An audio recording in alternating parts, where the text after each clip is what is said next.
Lekin muzqaymoq, issiq ovqat, choy, kofedan keyin ketma-ket yeyilsa, tish emalida darslar paydo bo'ladi.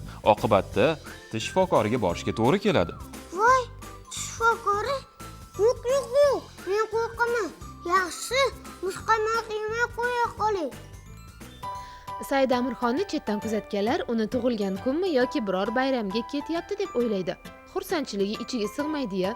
Iye. Said Amirxon shifoxonaga kirib ketyaptimi? Ha, balki dadasi yoki oyisi shu yerda ishlar. Qani kuzataylik-chi. Voy, Said Amirxonning tishi og'ribdi. Qiziq, nima uchun Said Amirxon stomatolog huzuriga kirishga qo'rqmayapti? Xuddi do'kondan shirinlik olmoqchidek, xonaga xursand kirib boryapti.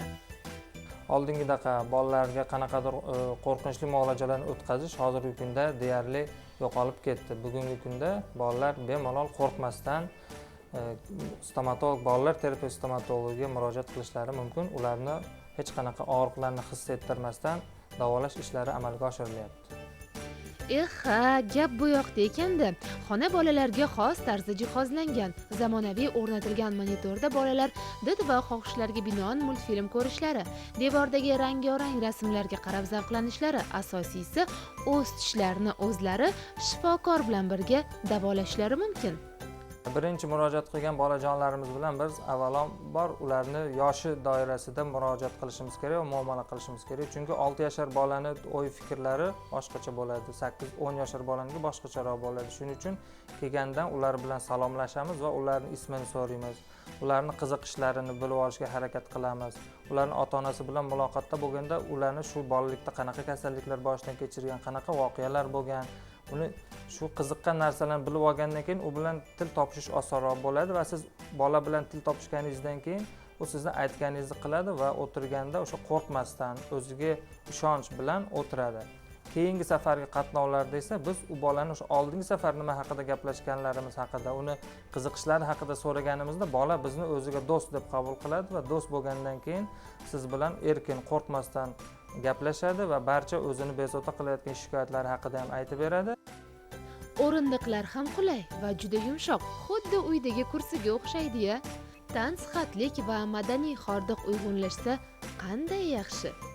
Og'iz bo'shliq gigiyenasi qoidalari haqida shu o'zimizdagi bor tish, jag' modellaridan foydalanib ularga tish tozalash, umuman og'iz bo'shliq gigiyenasi qoidalarini o'rgatamiz, ularga tushuntiramiz va o'sha 2 mahal ertalab ovqatlangan nonushtadan keyin, kechqurun uxlashdan oldin kamida 2 minut, 3 minut tishlarni shu qoidaga amal qilgan holda yuvish kerakligi haqida ta'kidlab o'tamiz. Ularga o'sha demonstratsiya qiladigan multfilmlar, turli xil filmlar namoyishini ham multfilmlarni qo'yib beramiz va demonstratsiya materiallar bilan tushuntiramiz.